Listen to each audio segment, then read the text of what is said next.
This is an ARC Raiders video. The most impressive part of this, reading all of your comments.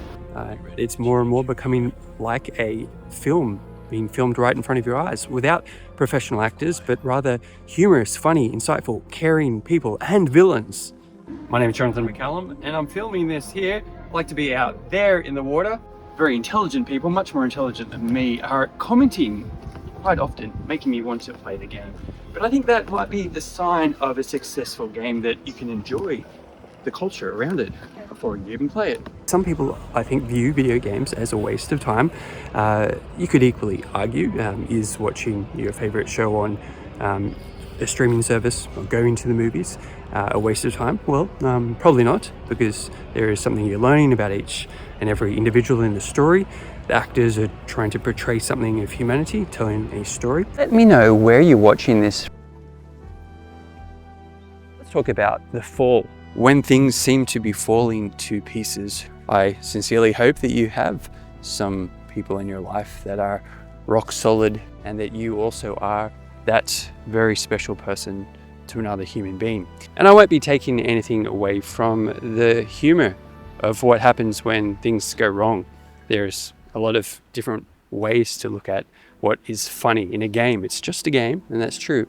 But I think there are certain aspects that we can dive into that reflect a little bit more of our human nature.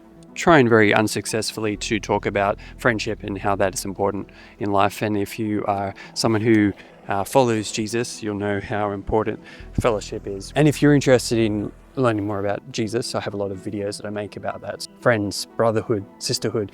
We can look beyond that fraternity, that kindness we see in another human being, and to believe that there is someone who is both human and yet divine, who can redeem us in the most full sense.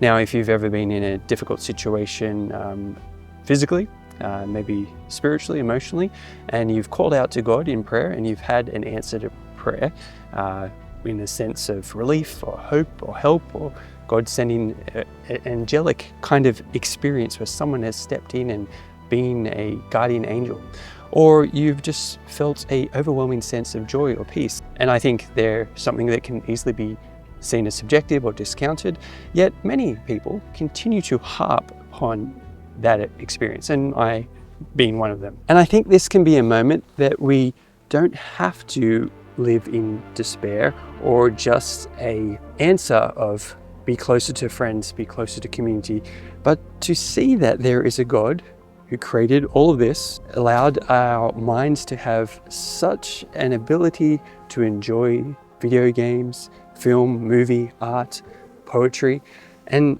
in that when you're playing a video game, Jesus is speaking to your heart. That when you're watching a movie, when you're listening to an orchestra, watching people surf, when you're ice skating, when you're sitting with grandma, grandpa, you hear love. You experience that, maybe a little bit dreamy, but would you consider following that person, that voice?